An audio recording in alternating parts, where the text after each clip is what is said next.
안녕하십니까. 요액파 6번째 시간입니다. 하자 있는 의사표시, 즉 사기 강박에 의한 의사표시 할 차례입니다. 일단 이 하자 있는 의사표시는 일치한다는 거. 그래서 비진이 표시나 허위 표시 착오하고는 다르죠. 그래서 판례 하나가 나오죠. 아주 중요한 게 하나 나옵니다. 요거 제3자의 기망에 의해서 신원 보증 서류에 서명 날인한다는 착각에 빠져 연대 보증 서류에 도장을 찍었다. 그러면 도장 찍을 때 의사는 신원 보증 서류다라고 생각을 했겠죠. 근데 결국은 연대 보증 서면에 표시를 했죠. 그러니까 기망이 있었지만 의사 표시가 불일치하죠. 이런 걸 기망에 의한 표시상 착오라고 합니다. 기망에 의한 무슨 착오? 표시상 착오. 그러니까 당연히 이 경우에는 착오 취소만 가능하고 110조, 즉 사기 취소 규정은 적용될 수가 없다라고 되죠. 그래서 이거는 사기 취소는 안 되고 착오 취소 여부만 문제가 된다. 기망에 의한 표시상 착오. 기억해 주세요. 자, 사기 강박에 의한 의사표시는 일치해야 된다 그랬죠. 우리 대법원이 항상 이렇게 이중 부정어를 쓰죠. 의사표시가 일치한다라고 하면 될 거를 불일치가 있을 수 없다 이렇게 얘기하죠. 그러니까 의사표시는 일치해야 되죠. 결국 기망에 의한 착오는 동기의 착오에 불과하다 이렇게 되죠. 개념 꼭 잡으시고 그 다음에 수험생분들이 그렇게 제가 수업 시간에 외우시라고 하는데도 안 외우시는 분들이 계세요. 110조 2항은 반드시 기억해야 됩니다. 암기해야 됩니다. 또 하나 110조 2항에도 제3자가 있죠. 110조 3항에도 제3자가 있습니다. 110조 2항의 제3자는 기망자, 강박자, 즉 사기치거나 협박하는 놈이에요. 반면에 110조 3항은 그 제3자는 보호되는 제3자입니다.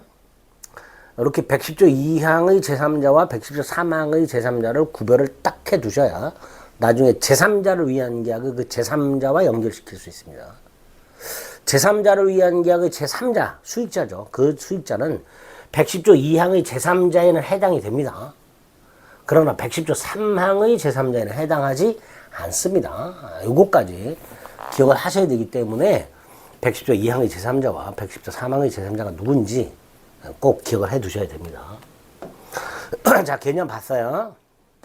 요건 봅니다. 사기 강박에 의한 의사표시는 구조가 똑같아요. 사기, 즉 기망에 의한 착오가 생겨야 되죠. 자, 이때 착오는 표시상 착오가 아니라 무슨 착오? 동기의 착오입니다. 또 강박에 의한 공포심이 생겨야 되죠. 그리고 착오 또는 공포심에서 의사를 표시해야 되죠. 여기서 다시 한번 의사 표시는 일치해야 되죠. 그 다음에 사기 강박에 의한 착오 또는 공포심이 생겨야 되고요. 착오 또는 공포심에 의한 의사 표시가 있어야 되죠. 즉 인과관계가 필요합니다. 이때 인과관계는 주관적 인과관계로 충분하다. 객관적 인과관계는 필요 없다. 주관적 인과관계로 충분하다. 또 하나 사기치거나 강박을 하는 놈은 이단의 고의라는 게 있어야 되죠. 고의가 두 개가 있어야 된다 이런 뜻이에요. 따라서 과실기만 과실강박은 있을 수 없다.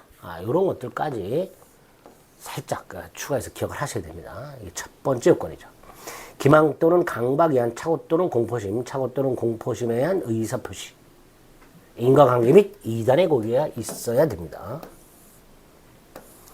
그 다음에 그 기망이나 강박은 위법해야 되는 게 이게 아주 중요하죠.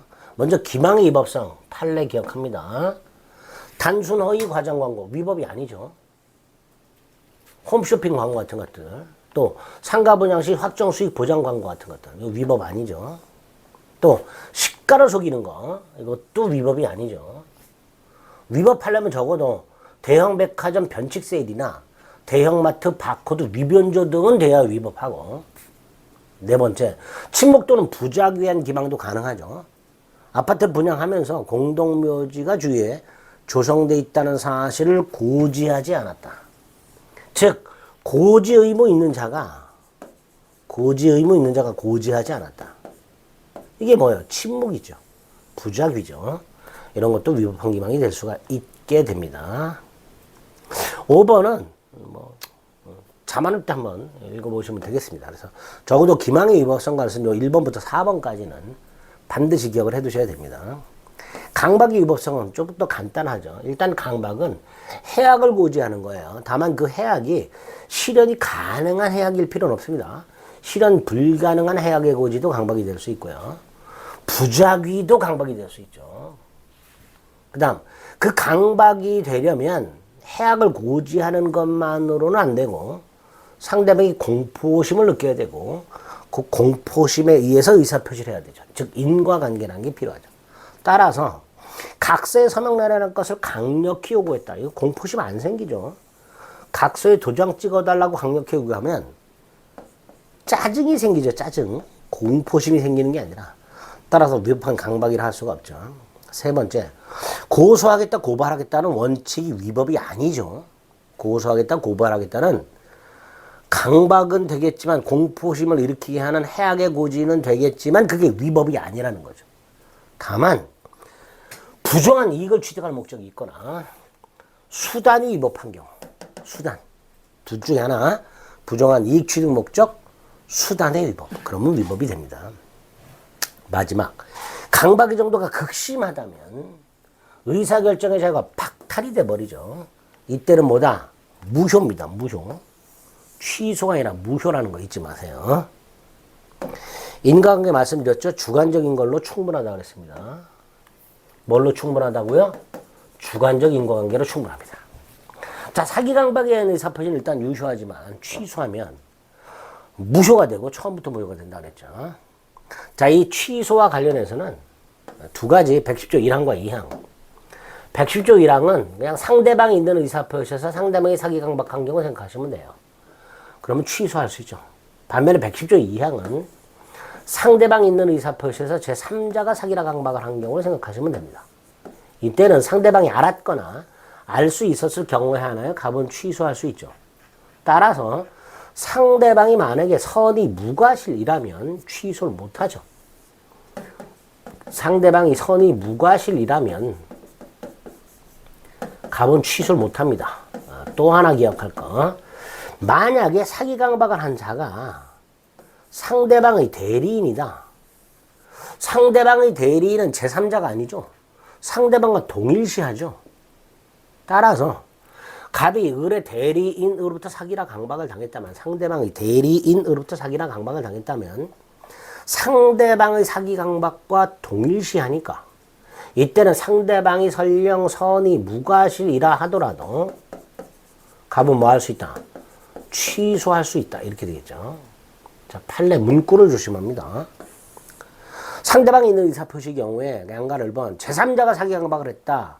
상대방이 알았거나 알 수 있었을 때 하나에 취소할 수 있으니까 상대방이 선이 무과실이라면 취소 못한다.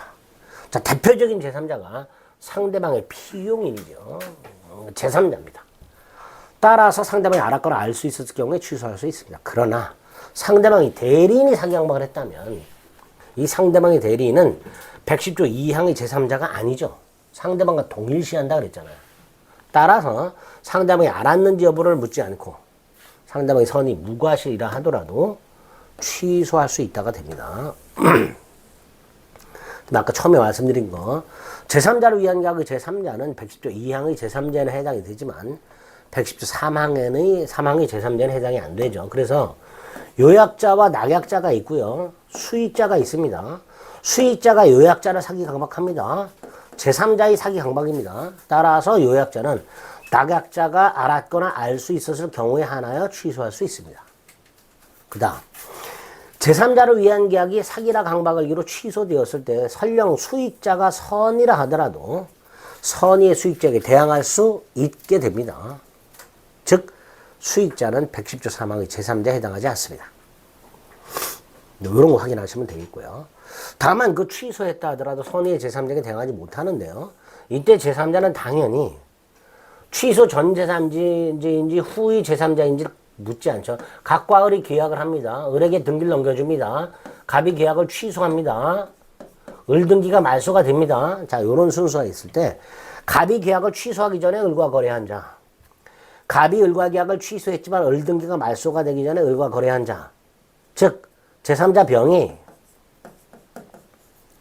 취소 전 제3자인지 취소 후 제3자인지를 따질 필요 없이 선이라면 보호된다. 이렇게 기억하시면 되겠습니다.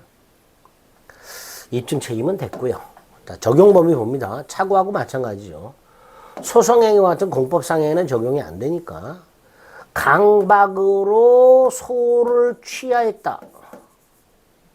이 소취하를 강박을 이유로 취소 못한다. 이렇게 되겠죠. 타 제도와의 경합, 기망에 의한 무슨 차고? 그냥 차고 또는 동기의 차고. 이때는 사기 취소도 가능하고 차고 취소도 가능하죠. 하자 담보 책임, 갑이 하자가 있는 물건을 속여서 팔았다. 그럼 매수인은 하자 담보 책임을 물을 수도 있고 사기 취소를 할 수도 있고 이렇게 되겠죠. 즉 선택적으로 주장할 수 있게 됩니다. 세 번째, 사기 강박을 당한 사람은 의사표시를 취소할 수 있죠. 또 사기 강박을 한 놈한테 불법행위 손해배상을 청구할 수도 있습니다. 자, 이때 손해배상을 청구하기 위해서 취소를 해야 되는가? 우리 대법원 뭐라 그래요? 취소 안 해도 된다 그러죠. 취소하지 않고도 손해배상을 청구할 수 있죠. 즉 이렇게도 말할 수 있죠. 손해배상을 청구하기 위해서 반드시 취소를 할 필요는 없다. 이렇게도 나올 수가 있겠죠. 근데 이제 2번을 조심하셔야 되는데 2번은 취소를 하면 뭐가 생겨요? 취소를 하면 부당이득 반환 청구권이 생기죠. 근데 취소했을 때 행사할 수 있는 부당이득 반환 청구권 속에는 손해배상 청구권이 포함이 되어 있습니다. 따라서 취소하게 되면 부당이득 반환 청구권과 손해배상 청구권 두 가지가 다 생기기는 해요. 이거를 경합병존한다라고 말을 합니다. 다만 그 부당이득 반환 청구권과 손해배상 청구권 두 가지를 갖고 있을 때 그 둘을 선택적으로만 행사해야지 중첩적으로 행사할 수는 없다. 여기까지 기억하시면 됩니다. 마지막, 차고 취소권 배제 약정은 유효하다 그랬죠. 그러나 사기 강박을 이유로 발생하는 취소권을 배제하는 약정은 무효가 된다라는 거. 차고하고 다르죠. 요거 구별하시면 되겠습니다. 자, 그래서 하자인 의사표시와 관련된 내용들을 다 살펴봤습니다. 의사표시, 이제 의사표시 효력 발생 시기와 관련된 것만 남았습니다. 시간을 좀 달리해서 보겠습니다.